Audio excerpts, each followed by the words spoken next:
Hello दोस्तों, स्वागत है आपका अपने यूट्यूब चैनल सफलता की मंजिल में। दोस्तों, जैसा कि हमें पता है कि जो सीईटी की जो 7 तारीख को ग्रुप नंबर 56 की जो परीक्षा हुई है, उसमें ग्रुप नंबर 57 के 41 जो क्वेश्चन है वो रिपीट हुए हैं। तो दोस्तों, आज की इस वीडियो में हम ये देखेंगे कि वो कौन कौन से क्वेश्चन हैं जो ग्रुप नंबर 57 से ग्रुप नंबर 56 के अंदर रिपीट हुए हैं। दोस्तों, सबसे पहले मैं आपको बता दूं, जैसा कि आपको स्क्रीन पर दिखाई दे रहा है, जीके के 11 क्वेश्चन, गणित के 11 क्वेश्चन, विज्ञान के 9 क्वेश्चन है, हिंदी के 4 क्वेश्चन है, अंग्रेजी के 3 प्रश्न और दोस्तों रीजनिंग और कंप्यूटर के भी कुछ प्रश्न इसके अंदर रिपीट हुए हैं। तो कुल मिलाकर 41 ऐसे क्वेश्चन हैं जो कि ग्रुप नंबर 57 से ग्रुप नंबर 56 के अंदर रिपीट हुए हैं। तो दोस्तों, आज की इस वीडियो में हम यही देखने वाले हैं कि ऐसे वो कौन कौन से क्वेश्चन थे जो ग्रुप नंबर 57 से ग्रुप नंबर 56 के अंदर रिपीट हुए थे। तो दोस्तों, सबसे पहले हम देखते हैं जीके के वो 11 क्वेश्चन जो कि 57 नंबर ग्रुप से 56 नंबर ग्रुप में रिपीट हुए हैं। दोस्तों, जीके के अंदर यदि हम देखें तो rural marketing, disaster management, EVS और सामान्य जो जीके है उससे संबंधित प्रश्न इसके अंदर पूछे गए थे।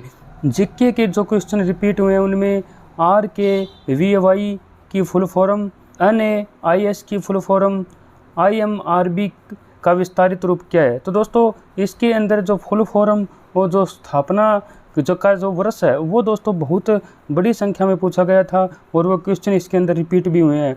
जैसे आकांक्षी जिला कार्यक्रम का रूपांतरण किस आयोग ने घोषित किया, क्षेत्रफल की दृष्टि से भारत दुनिया में कौन से स्थान पर है, नियाग्रा नदी कहाँ है, RIDF कब स्थापित हुआ, NDC का विस्तारित रूप क्या है, ग्रामीण बाजारों का वर्गीकरण और राष्ट्रीय कृषि सहकारी विपणन फेडरेशन कब स्थापित किया गया, जन धन योजना कब शुरू की गई। तो दोस्तों, ये इससे संबंधित कुछ रूरल मार्केटिंग, EVS और जो सामान्य जीके और जो डिजास्टर मैनेजमेंट से संबंधित कुछ प्रश्न थे जीके के अंदर जो ये रिपीट हुए हैं। तो दोस्तों, ये 11 क्वेश्चन जीके के जो मैंने आपको बताए और आपके जो स्क्रीन के अंदर दिखाई दे रहे हैं स्क्रीन पर, वो दोस्तों सभी ग्रुप नंबर 57 से ग्रुप नंबर 56 में रिपीट हुए हैं। अब दोस्तों, हम देखते हैं विज्ञान के ऐसे जो क्वेश्चन जो कि 9 ऐसे क्वेश्चन है विज्ञान के जो कि रिपीट हुए हैं। उनमें दोस्तों मृदा के लाल रंग होने के कारण इसमें पूछा गया कि मृदा जो मिट्टी होती है उसके लाल रंग होने का क्या कारण होता है, और पृथ्वी की सबसे भारी परत रेत का जमाव जिसके परिणाम स्वरूप एक लंबा संकरा किनारा समुद्र तट पर बन जाता है, और किस तरीके से भूमि के सतह के नीचे से जल एकत्रित होता है। मृदा की सर्वाधिक महत्वपूर्ण और वृहद श्रेणी कौन सी है जिसके अंतर्गत 40% भू अक्षेत्र आता है, पूरा उत्तरी भाग इसी मृदा से बना हुआ है। दोस्तों, इनके जो ऑप्शंस भी इन जो प्रश्नस में दिए हुए थे वो भी दोस्तों हूबहू रिपीट हुए हैं इस एग्ज़ाम के अंदर। वो दोस्तों मैंने इस के वीडियो के अंदर शामिल नहीं हुए हैं। तो दोस्तों, इसमें वही जो क्वेश्चन उनमें जो सिर्फ क्वेश्चन इसके अंदर शामिल किए गए हैं इस वीडियो के अंदर जो कि रिपीट हुए हैं।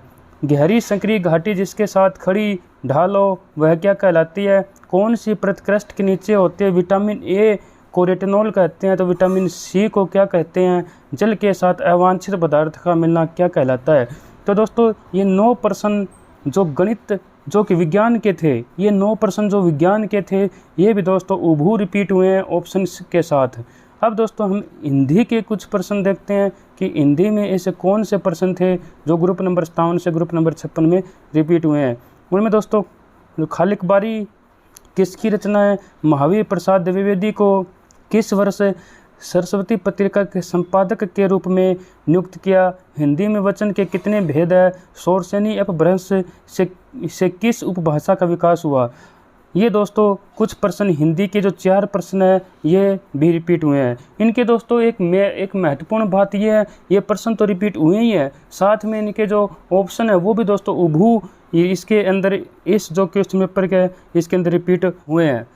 अब दोस्तों, हम अंग्रेजी के ऐसे प्रश्न देखते हैं जो कि 3 प्रश्न है जो कि रिपीट हुए हैं 57 से 56 नंबर ग्रुप के अंदर। पहला प्रश्न है टेंस कितने प्रकार के होते हैं, बिफोर का अपोजिट आफ्टर होता है तो एंजॉय का अपोजिट क्या होगा, हैन के बच्चे को हम पुलेट कहते हैं तो कंगारू के बच्चे को हम क्या कहेंगे। तो ये प्रश्न दोस्तों तो 3 ऐसे प्रश्न थे अंग्रेजी विषय के जो कि इसके अंदर रिपीट हुए हैं। अब दोस्तों हम गणित के कुछ प्रश्न देखते हैं जो कि हमें ग्रुप नंबर 56 में भी देखने को मिले और ग्रुप नंबर 57 में भी हमें देखने को मिले। तो दोस्तों इनमें 800 रुपये 3 साल में साधारण ब्याज पर 920 रुपये हो जाते हैं। ब्याज दर 3% बढ़ाने पर इसकी राशि कितनी होगी। तो ये दोस्तों एक जो सवाल था जो गणित का जो रिपीट हुआ है, यदि क्रय मूल्य विक्रय मूल्य का 96% है तो लाभ क्या है। औसत गति से संबंधित भी एक क्वेश्चन दिया गया था जो आप अपनी स्क्रीन पर देख सकते हो। समय व दूरी बताकर साइकिल सवार की गति पूछी गई थी। ये क्वेश्चन भी दोस्तों आप अपने जो स्क्रीन पर देख सकते हैं। विकल्पों में 3 से विभाजित संख्याएं बताइए, जो कि इसके अंदर जो 4 विकल्प दिए हुए हैं उनमें से जो 3 से भाग होने वाली संख्या के विषय में पूछा गया था। ए व बी काम को 4 दिन में करते हैं, यानी ए और बी दोनों मिलकर किसी काम को 4 दिन में करते हैं। ए अकेला उस काम को 12 दिन में करता है तो बी उसे कितने दिनों में करेगा। ये क्वेश्चन भी इसके अंदर रिपीट हुआ था। समीकरण हल करने को भी एक दिया गया था जो आप स्क्रीन पर देख सकते हैं। 30 व 50 के बीच सभी अभाज्य संख्याओं का औसत क्या है। ये भी दोस्तों ऑप्शन देकर पूछा गया था। एक सवाल में लाभ प्रतिशत निकालना भी पूछा गया था जो आप स्क्रीन पर आपको दिखाई दे रहा है। संख्या 450 के 28% में 280 जोड़कर उसका 45% ज्ञात करें। यह क्वेश्चन भी था। एक स्थिति देकर हवाई जहाज की औसत गति पूछी गई थी कि हवाई जहाज की औसत गति क्या है।